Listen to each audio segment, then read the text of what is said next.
Alright guys, I gave you a month off from Glyos just to give you a little bit of a break, and also because September was kinda quiet, so I didn't really feel the need to do another one of these. But then again, October, fairly busy, and I've got a few other things I need to show you guys, so we are back to this. So, all that said, if you were not paying attention to the world of Glyos in the months of September and October, here is what you missed. Before we begin, I'm going to show you just a little bit of why I love this toy line so much, why I like hardcore about my Glyos these days. I've told you before just like my love of building these things together and creating new figures out of all these bits and showing their interchangeability. So I kind of put a challenge to myself. Do you remember the last time I did Glyos 101, that big bag of silver bits that I got? Well, there was so many things in there. I decided, like, on just one bored night, I couldn't sleep. Let's just dump it all out and see what I can build out of just the parts in the bag. You know, personal little build challenge to myself. Now, what was in the bag were the parts for a couple of these guys. This is an Argent, and enough parts to build one of these. This is an Nerian. So, your standard robots in both combat and 50s pipework style.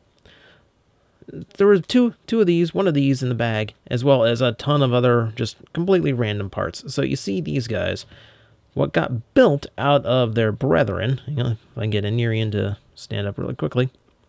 Yeah, so stand up. You're embarrassing me. So yeah, what got built out of all that silver bits was this guy. Way bigger, way beefier, accessory loaded. This is something I call Titanius, and you can see he's got a ton of parts going on. You can see he's using 3 different torsos for his chest. He's using some upgrade parts for his hips. He's using drone heads for his shoulders, as well as feet for biceps. And I'm using upgrade parts as feet too, so I get some kind of ankle tilt out of it.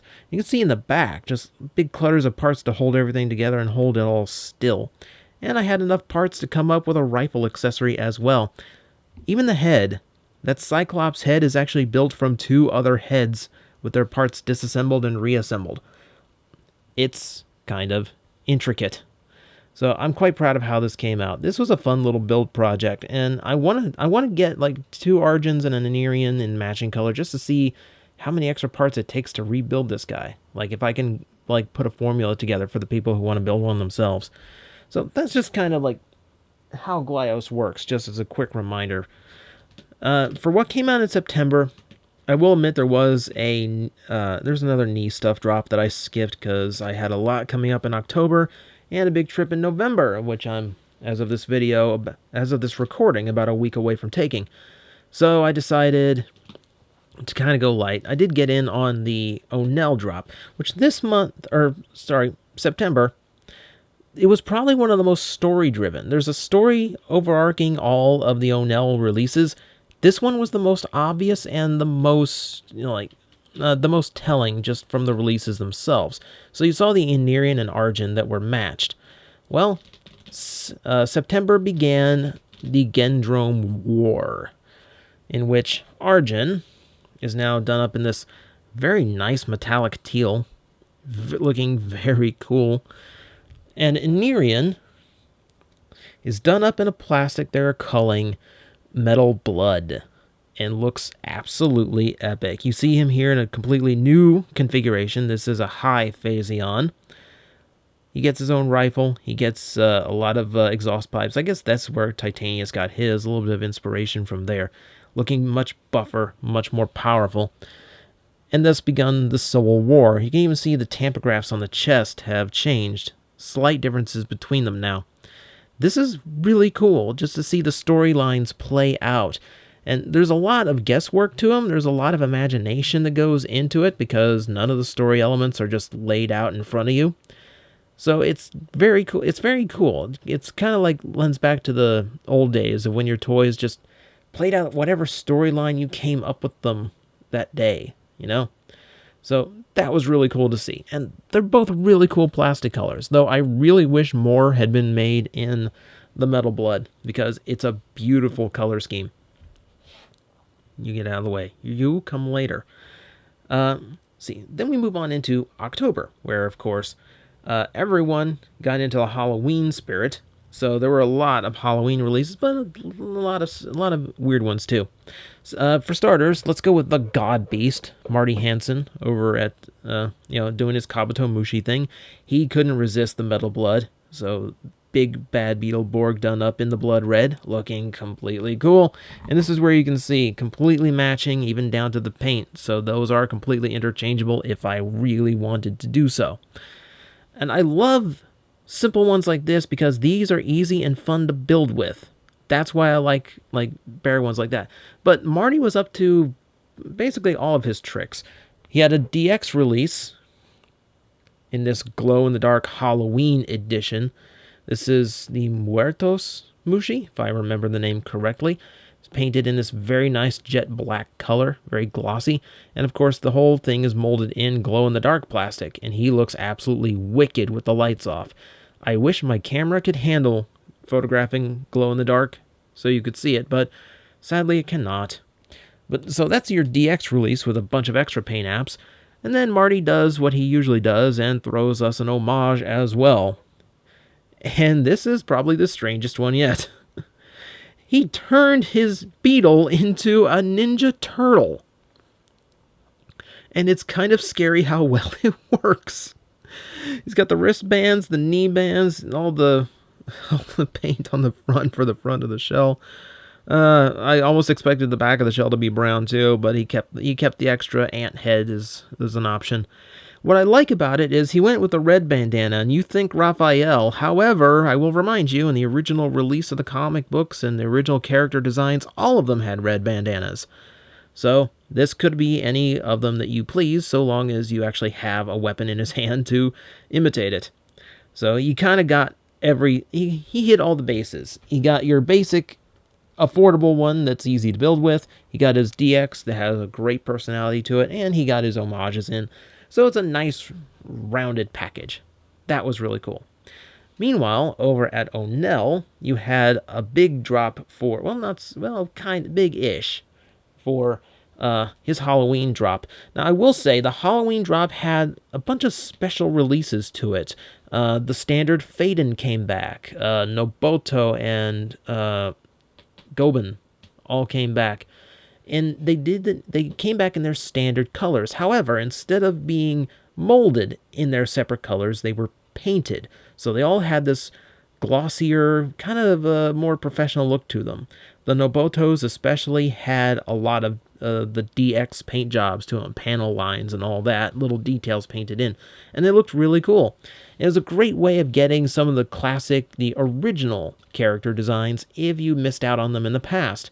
So as of this recording, I think a bunch of them are still available. So as always, if something here interests you, the makers are linked below in the description. I didn't get them because personally I would prefer to have the original versions of those molds, in the molded colors rather than painted, just because I like the legacy of it. And I have that already. I've got the original Faden and the Mark IV Faden, so what do I need the Mark V for? But there were plenty of figures that came out that I did need to have. For instance, the Skeleton came back, and this is the Spectre color scheme, glow in the dark with some vibrant green. And in the normal light, this looks really, really cool because that green plays off of that very slight green tint of the glow in the dark plastic very well. Two tones just right. And again, this guy looks absolutely awesome once the lights are out. I need to get a camera that can handle glow-in-the-dark stuff. But I was kind of getting tired of the skeletons because just like the homage builds like this, it kind of leaves me feeling a little bit hesitant to build with them because if I tear this guy down to build with and I got all of that glow-in-the-dark armor left over that I can't do anything with, I put it on another Faden. That's pretty much the extent of it. So that's a little bit upsetting. So with that said, I actually do, I am actually very happy to say this release did come with a standard Faden. Once again, you had the classic come back. I want, I have a hard time remembering what all the color wave names are. I want to say Dark Glyphorian. Either way, it's a very nice translucent amber with bright orange highlights on it. And as you can see, I've already bulked it up. Rather than the thin biceps that Phaeton normally has, I've added some axis joints, so he has a universal range of shoulder articulation now. And because Matt is a Mega Man guy, he makes sure you can equip all of them with arm cannons if you want. And I wanted to in this case. See, this is not intimidating to build with. You pop them on, you put new parts, and you enjoy. I don't feel like I'm like left over with a ton of useless parts. A couple of bicep pieces, but for the most part, yeah, much more approachable, much easier to build with, which is what's fun about it. So he goes over here. Now, aside from that, yeah, there were some very specific Halloween releases coming in from Onell, some playing off of last year. For instance, check out this guy. Look how awesome this is. This is a reverse hollow both. Last year, it was orange and black and very Halloween-y on the Crayboth. Here, it's still very Halloween. It's the exact same colors as they were last year's release. But I love that panel-lined orange look. It looks like walking magma. It's such a cool look. This is probably like in top 5 of my favorite Crayboths I've ever seen. Extremely cool. Now to go with them, another big release. However, first, I'm going to show you this. As I've shown you a couple times in the past, I've kind of been customizing my spare Glyos just because I like painting. I like getting a little bit creative. So I had this guy. See, I painted this somewhere closer to the beginning of the year. I had a spare Super Crayboth that was in this pale orange color, of course, and I wanted something that, I wanted a Super Hollow Both. I wanted something to match that Halloween aesthetic. So I went ahead and painted him up, panel lined him, did him all in black, the way that the paint mask normally works for this guy, and I think he came out looking really awesome. I'm very happy with how he came out.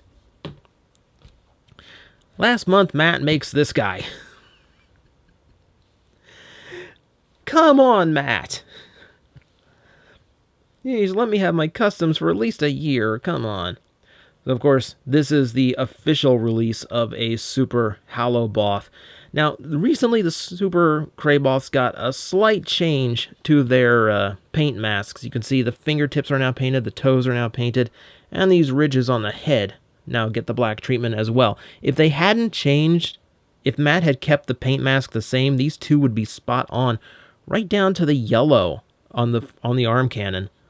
That was really weird to see it come out that way. Kind of cool though. Like something I did ended up being not that I inspired it. I'm sure he had this in mind since last year, but I thought it was really cool. I was like, hey, there's an official one now, and it kind of looks better than mine.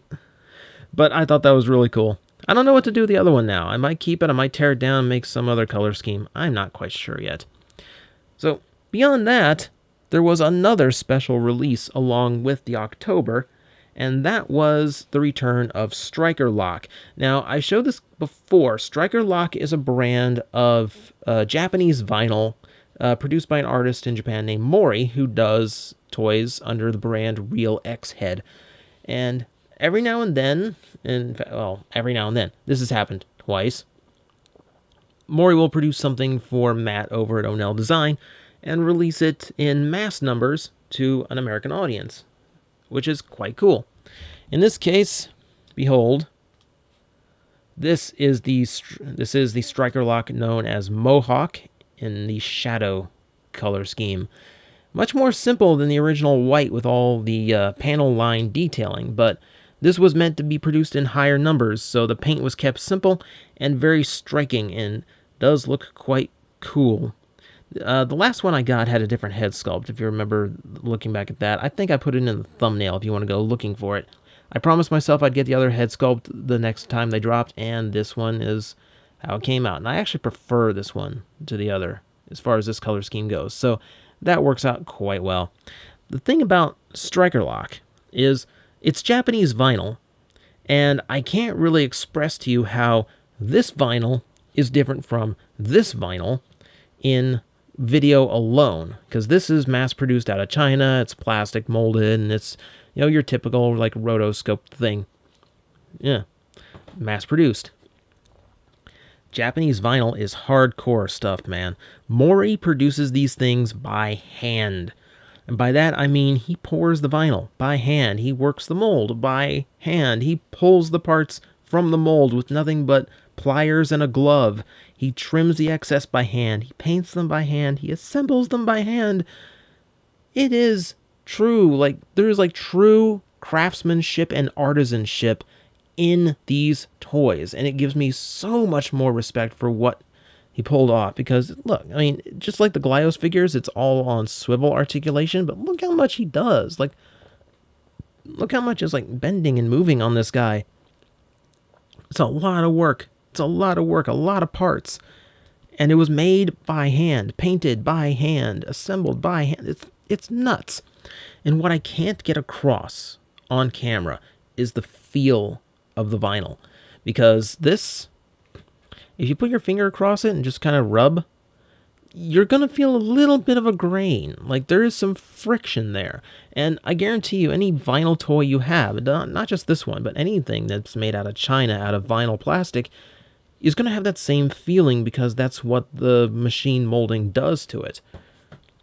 This is, like, you might be able to just tell by how glossy it is so smooth. Like, it just has a feel to it that feels so much better, and just makes you realize just how much more work went into this one and how much more care was put into it. It's extremely nice. That said, these do run very expensive when they come out in the store. You can see Glyos figures, like, not the biggest toys in the world. And the Striker Lock tends to run a little bit bigger than your average figure, but like, if I put it with like your standard like deluxe Transformer these days, you kind of get an idea of how small these figures are. And that's what you get for independent toy lines. You know, it's like this really cool little artisan thing to own something that they completely produce by themselves, and they only make a few hundred of each. So it's really something you really have to be into and really understand the work that goes into them to appreciate. That said, yeah, the Striker Locks go for like $30, because that's how Japanese vinyl rolls, and that's what you get for a completely handmade toy. You know, when is the last time you could ever, like, honestly say you owned a toy that was handmade? Like, even if you build something out of Lego that Lego didn't intend for you to build, like you make a Transformer out of Lego brick, they still made those bricks. You just assembled them. You know, no different than my Titanius over there. I assembled it. It's not handmade. Completely handmade, man. Completely. And you can feel it. I will say, if you're waiting for the re-release of the white one, don't pay eBay prices. They are working on a re-release. They are working on another drop of those. So just give it time. Just give it time. Now, I got one more to show you, because I'm trying to keep up with all the drops. At least get a little bit from each, because I like supporting these guys. In particular, though, you'll remember I did a random review for a brand new Glyos toy called the AV Robot by Nemo's Factory, and I fell in love with that thing. Like, on eBay, a blank one came up that he produced as like a chase figure, like a running bonus kind of thing. Very few of them. I had to have even that one, because I love this thing so much. I wanted to have like every version I could get. And that does include the ones that came out very recently. So you have the Ultra Bronze. The Ultra Bronze comes back. The Ultra Bronze everyone loved. You can see it has the same teal paint. And you see the screen up top. Yeah. I really, really like it. You'll notice this one, unlike the original I reviewed, has absolutely no paint apps other than what's on the head, and that's to make these much more affordable. Where the original release was $20 for the DX paint job, this is a much more budget-friendly $10, and I think that's a much better price point for something a little bit small, a little bit gangly, but full of just raw personality. Here, I'll show you the other one, show you what I mean here. Behold, gunmetal version of the AV Robot. This is where I really think the little junkyard vibe really sings very nicely. Of course, the TV head, everyone says Conti from Fooly Cooly, and I wouldn't be surprised to see this figure homaged as him someday. But you can see all those inner wires and all those little tubings and pipes, all these little tiny bits molded in. It's just some of the most intricate molding I've ever seen on a Glyos figure. The detail is outstanding all over this guy. And you can get this definite junkyard vibe off of him, you know, from these big hinges and big pistons in the back of his leg. You can see like giant screws holding his hips on. Yeah, like shapes of like giant lug nuts forming his knees. He's wearing sneakers. I'll give you a little. He's wearing Nikes, just because that's what he found in the junkyard to fit on his feet. So there's a lot of personality to this one. Like you can imagine a lot of scenario where this kind of like junkyard aesthetic came from. Also, dude produces a really cool comic to explain some of the backstory to these guys, and there's not a bit. Well, it's only a slight bit of wording. There's no dialogue in the entire comic, and it's a really, really cool comic book. So that I really like too. I like this one so much in the gunmetal. I got a spare one, and I really wanted to see what my painting could do to push that junkyard aesthetic. And the result is Rusty here. This might be like one of the happiest things I've ever produced as far as like a custom Glyos. This is my first time trying a little bit of weathering, trying to apply a little bit of a rust aesthetic, a little bit of a rust deco to him, and I really like how it came out. I panel lined him to bring out all of that detail. You can see it made the toy much darker, but a lot of the little details stand out now. You can see a lot more of the molding, a little better. A lot of the spine. The spine itself is just like nuts looking, but also the back of the head. But you can also see where there's some bronze paint to give it a rusty look. Like he has been through a lot. He looks worn down. He looks like he's just about had it. You can see his arm has been, his hand has been ripped off. There is nothing but like wire and internal guts hanging out now. His screen is cracked. But he continues to move on. What drives him forward despite such damage and neglect? Who knows? See, like I said, it's easy to come up with stories for these guys. I love how it came out. I'm really proud of how this one looks. So I got another bronze one. I've got an idea for how to paint him up too. So you might see that in a future Glyos recap. But I bring up the AV robots last because not only do I have a real love for this one, Nemo had some unfortunate things go down lately. The guy lost just about everything he owns in a house fire, and it just rattled me. It's really unfortunate. Now, the cool thing about the Glyos community, it's something I love about it. I've never seen a community more willing to help each other, whether it's to find toys you're missing from your Glyos collection or to help one of their own. They set up a very quick like GoFundMe style like little campaign to boost him up a little bit, help him recover. It went very quickly, and like really pulled him out of a really hard time. And I'm thrilled to see that he could continue releasing the toys because he just got started on these, and I really want them to take off. So yeah, if you got $10 kicking around and this guy is a little bit up your alley, if you like that little junk look to him, the Ultra Bronze and the gunmetal as well as a comic are still available on his website. Again, linked in the description below. I think this is a good one to start with, just to have a neat little talking piece as far as like little strange figures like this come with. And keep in mind, my favorite part about this was how many heads he came with. Aside from this, he has, of course, the head that's also molded to the top of the head, the Cyclops thing. He also gets the camera head and what used to be the speaker head, except on the bronze one, it's a completely new character. Because he does this clever little thing where here, I've got it, like right over there. Why don't I just show you? Jeez, like if I'm upselling this guy, I might as well like give you like the examples. So you have like there's the camera head on the original release, because it's the AV robot, AV equipment. All we need is like a microphone or something. The bronze release actually had a completely different face tampographed onto this little flat panel. On the original release, that's a speaker. On the gunmetal, that's a speaker. Here, it's a completely new face. It's a completely new character, and he can do whatever he wants with this panel head, which is really clever, and it's going to make a lot of future releases stand out a lot and feature a lot of different characters. And all he has to do is tampograph a new face or a new piece of equipment on there. It's kind of genius, I'm not going to lie. So that's what's going on Nemo's factory. I really wish him the best, because I really want this line to take off for him, especially given his recent circumstances. And that's what Glyos produced in the last couple months. Now, November is going to be a little bit quiet. A lot of people are at DesignerCon, so there's going to be a lot of new things shown off there, including some, like, I know a few, but I won't spoil. Friends. But among the things to look forward to, Onell is getting ready for a release in December, which is going to be the 50th wave of toys. Like, I cannot wait to see what he's got geared up for such a huge number. It's amazing he's produced so many waves of figures.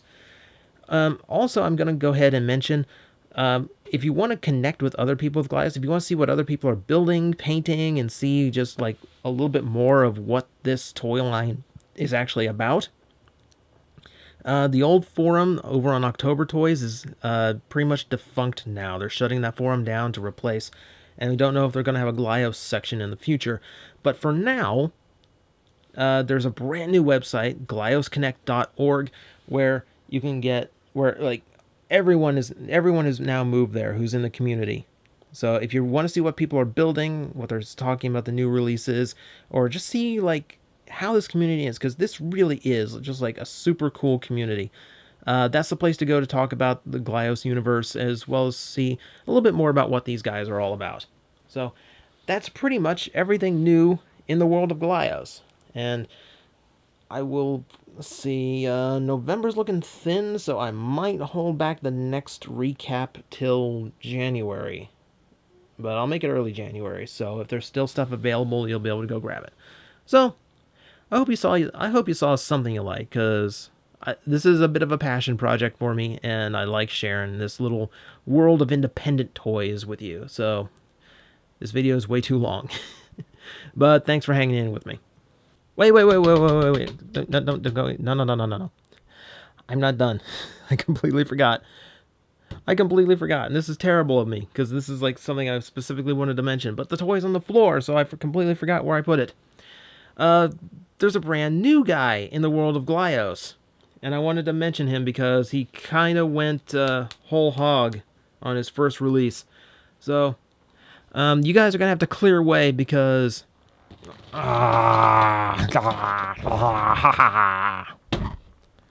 it's the Zullbeast.